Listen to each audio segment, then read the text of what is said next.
Olá, meu nome é Ângela Lianati, você está no meu canal Ao Sol no Quintal, seja muito bem-vindo.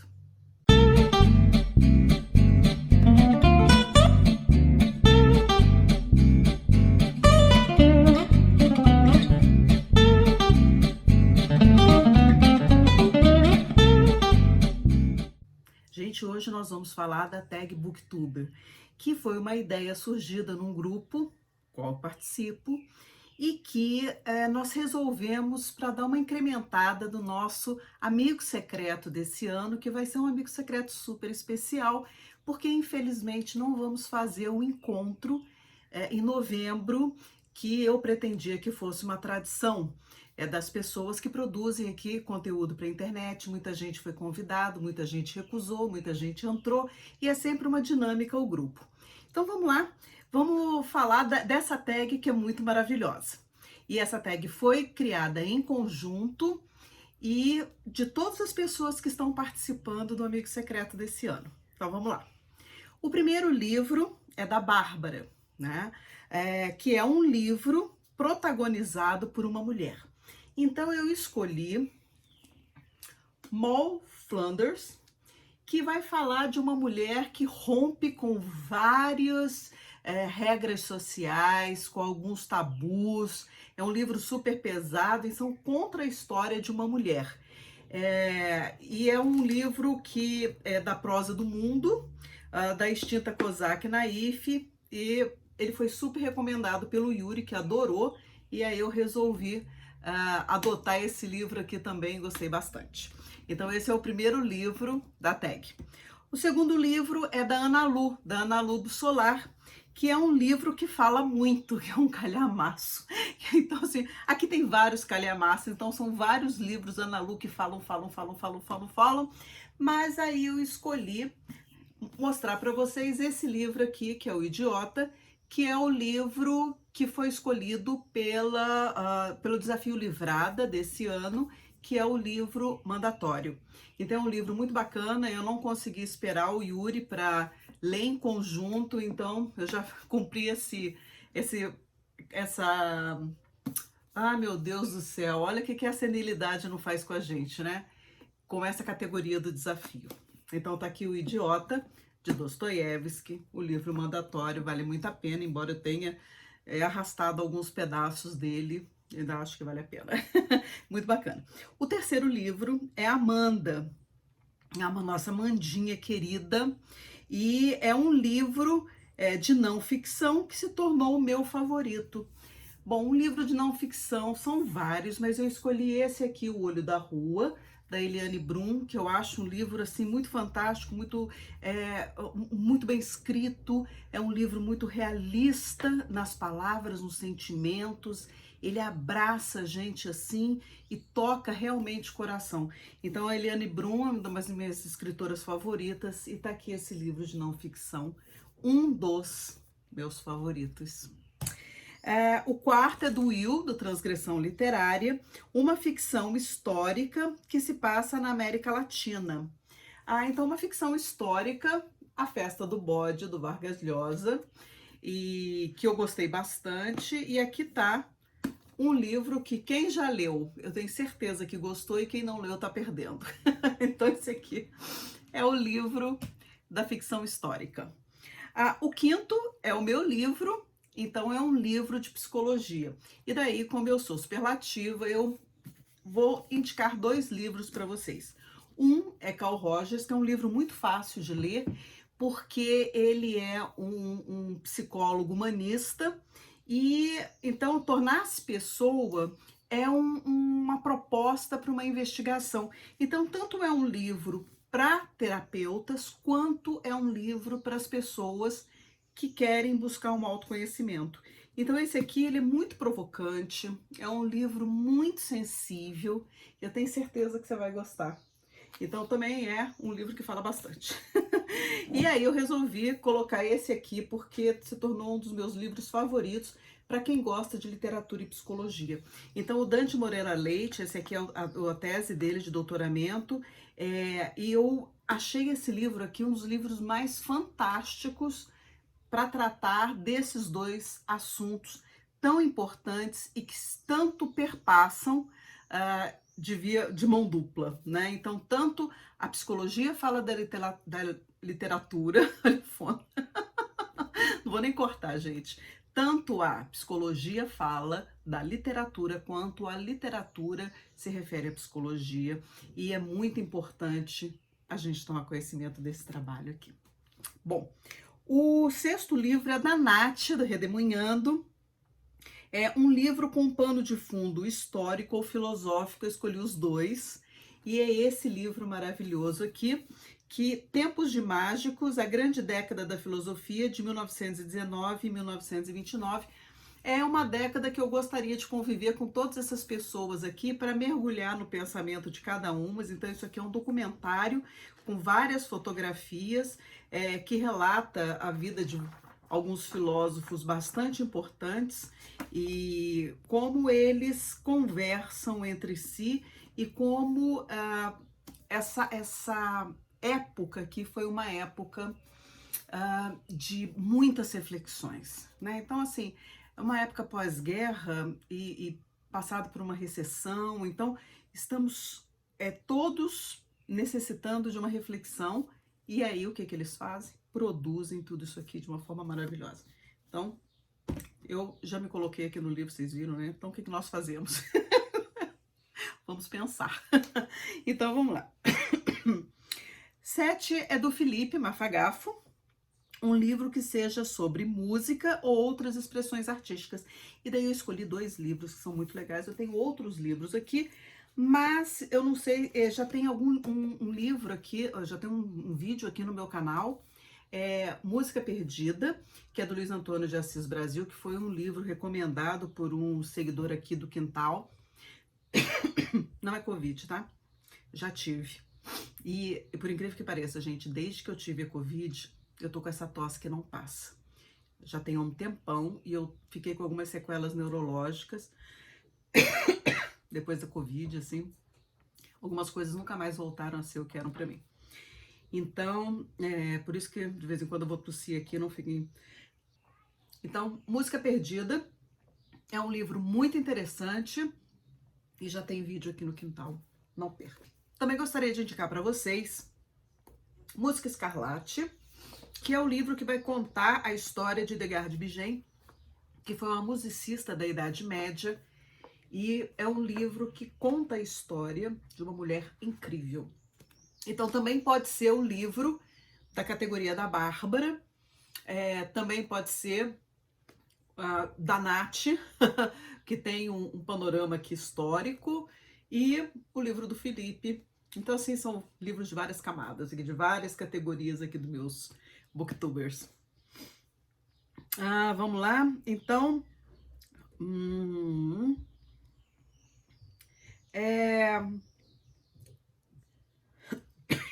Da Jéssica Matos, um livro latino-americano que me marcou muito. Eu acho que marcou outras pessoas também. Grande Sertão Veredas, que é um livro que eu já li 2 vezes, eu pretendo ler mais. Que toda vez que eu leio, eu fico muito impressionada. Não foi essa edição que eu li, foi uma outra. Eu até dei de presente a minha antiga edição e comprei essa aqui. Isso aqui é um livro que não pode faltar na vida de ninguém. Isso é um livro muito maravilhoso. No 9, Moisés, do Lidos e Curtidos, um livro de terror do mestre Stephen King, que é O Apanhador dos Sonhos, que é um livro muito, muito bacana, que eu já vi o filme, já li esse livro e adorei. Então esse aqui é o livro de terror que eu gosto, que é muito bem escrito, muito maravilhoso.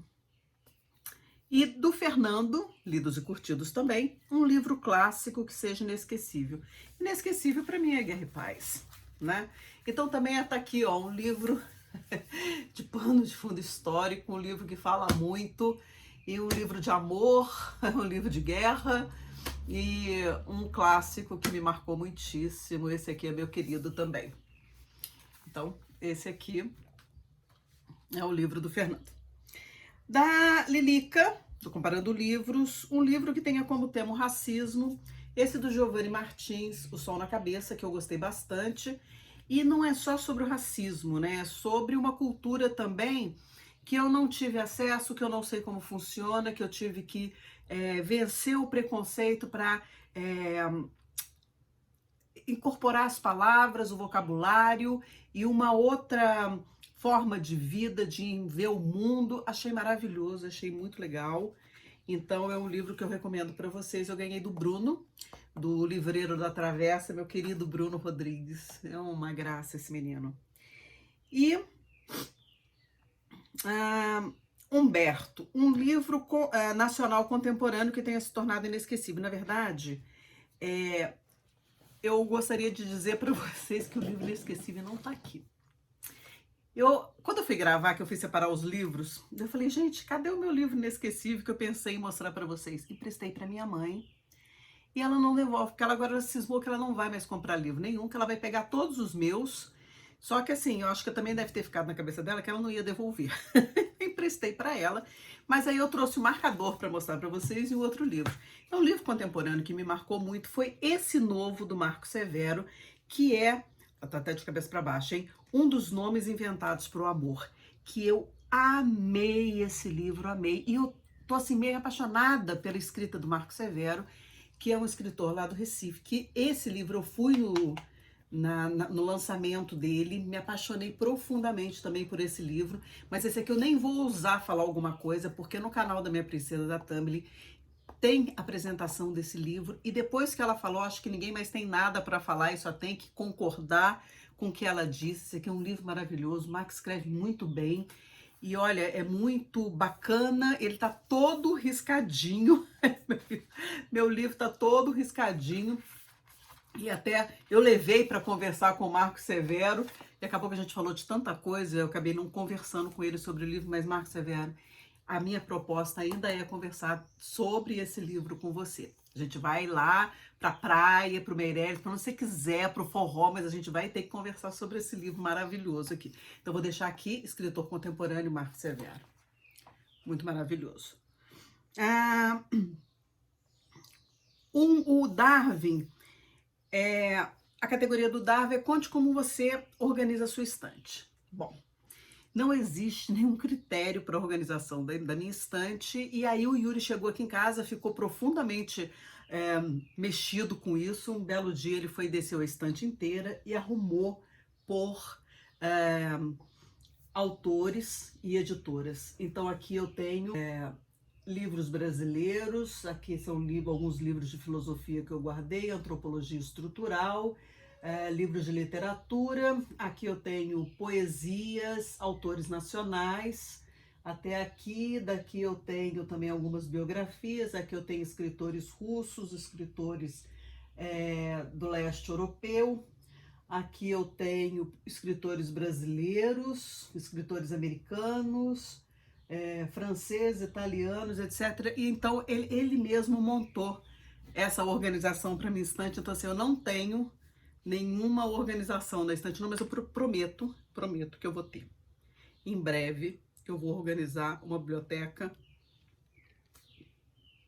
Eu prometo que a minha estante vai ter a mesma configuração da estante maravilhosa do Yuri, que eu admiro tanto. Tudo organizadinho. Mas tem que ter espaço para tudo. E por enquanto ainda não tenho, tá um pouco dividido em cada lado. Fica assim, tá? Então vamos lá. O Hilário é um livro que contém bafões familiares. Bafões familiares para mim, Ana Karenina. Ô, Quantidade de Bafão também é um livro que fala muito. Também é um livro protagonizado por uma mulher. Fala pra caramba. E só tem bafão familiar aqui. Então esse livro muito maravilhoso aqui, né?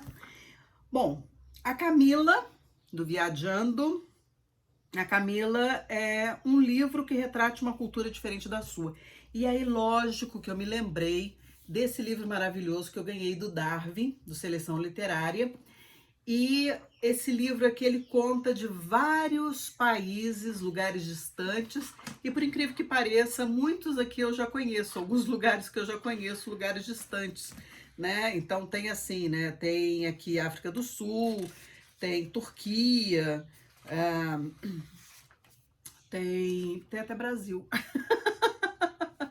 Ah, meu Deus! Então tem assim, tem um monte de lugar distante. E eu amei esse livro, amei, amo Darwin, presentaço. Então escolhi esse aqui. Ah, um livro, o Rodrigo, um livro de um escritor japonês. Eu escolhi um livro de uma escritora japonesa, que foi até um livro que o Rodrigo me deu, que é um livro muito maravilhoso, que eu não sei se vocês conhecem, é A Fórmula Preferida do Professor. Foi um livro que eu não leria se não fosse indicado pelo meu querido Rodrigo Vilela. É, e eu me apaixonei profundamente por esse livro. Vai ter vídeo no quintal sobre essa maravilha que prometo para vocês. E para terminar, a Jotinha, que é a nossa J. Plufts, a Juliana, ela pede um livro de ficção científica ou fantasia para onde você gostaria de fugir. Essa foi a categoria mais difícil, porque eu fiquei procurando, e eu tô sem vontade de fugir para lugar nenhum. Essa pandemia me tirou vontade de viajar, de ir. Agora eu não quero mesmo. Eu acho que eu desconstruí isso na minha cabeça, que é para eu poder sossegar o facho. Porque eu adoro viajar. Falou em viajar comigo, eu já tô com a mochilinha nas costas, já tô com o passaporte na mão, já tô com dinheirinho para gastar e já quero ir viajar. E agora não quero. Eu não quero sair da minha casa. Então, eu fiquei pensando aqui, olhando para minha estante, falei, gente, para onde eu gostaria de ir? E aí só me veio um lugar que eu sinto muita saudade. E aí não é um livro de ficção, não é um livro de fantasia, mas é um livro que fala do único lugar hoje que eu gostaria de ir passear pela praia, que é Copacabana. Como eu tenho saudade da época que eu morei lá e como eram bacana meus dias quando eu andava na orla para cima e para baixo, patinava ali com o Yuri. Ia tomar um chopp por ali, água de coco, andava pelas ruas, olhava as velhinhas, olhava aquela decadência toda de Copacabana, imaginava como era naquela época de glamour e de efervescência social. Aí passo na frente do prédio Nanara Leão, que fica na quadra onde eu morava, e aí eu ficava pensando quantas pessoas legais entraram naquele prédio e visitaram ali Danusa, visitaram a Nara, e já me lembro de Chico, de Vinícius, do pessoal da Bossa Nova e todo mundo transitando. Então, assim, eu queria essa época, né, e queria minha Copacabana de volta. Então, eu tenho esse livro aqui que é muito bacana, que é um livro do João Antônio que fala O Copacabana, que é da extinta Kozak Naif, que é muito bacana. E ele conta histórias de Copacabana, mas são histórias verdadeiras. Então, assim, eu particularmente, eu tenho milhões de histórias de Copacabana para contar. Mas, quem sabe isso não vira um livro também, né? Porque Copacabana é de muita efervescência, é muita... na verdade, são dois bairros, né? Um bairro de passagem, mas são dois bairros, porque você tem ali da Siqueira Campos para lá, é uma Copacabana bem decadente. Da Siqueira Campos para em direção a Ipanema, já é uma parte melhor, assim. Então, você tem a Galeria Lasca, as histórias da noite, as histórias do dia, e Copacabana, né? Tem o Forte, tem tanta coisa legal. Que saudade que eu tenho disso. Então, Jotinha, é o único lugar que eu penso que eu gostaria de ir, voltar é Copacabana. Então não é exatamente o livro que você pediu, mas eu espero que você entenda a minha boa intenção e a minha dificuldade, as minhas limitações que não me deixam querer sair do lugar hoje em dia. E aí, 18ª categoria dessa tag é Dicas do meu amigo secreto. Bom, falar do meu amigo secreto é muito fácil, mas é muito difícil também quando eu preciso falar sem dar dicas para vocês tão explícitas de quem é. Então eu vou falar que é uma pessoa extremamente carinhosa e que eu gosto muito, é uma pessoa muito emotiva, que se você falar 2 vezes eu te amo, ele chora na terceira, porque a segunda ele já tá assim. Essa pessoa é muito maravilhosa. E assim, uma pessoa que mora muito no meu coração, que tem um abraço tão gostoso, é uma pessoa tão boa de papo, é uma pessoa tão sensível para a vida, meu leitor. Então, assim, eu só queria dizer que a pessoa que eu tirei pro amigo secreto é que eu não quero te perder de vista nunca. E que haja o que houver, eu quero sempre ser sua amiga, independente de ser secreta ou explícita, eu quero ser sua amiga para sempre. Então, É muito difícil falar sem dar pista, mas dança bem. Então vou terminar essa tag para vocês adivinharem. Gente, por hoje é só um beijo. Tchau. Ah, conta aqui para mim se você tem alguma desconfiança de quem seja meu amigo secreto, minha amiga secreta, que está aqui, né, dessas 17 pessoas aqui que eu citei. Quer dizer, 17 não, 16, porque eu não me tirei. Então tá entre essas 16 pessoas aqui dos livros. Tchau.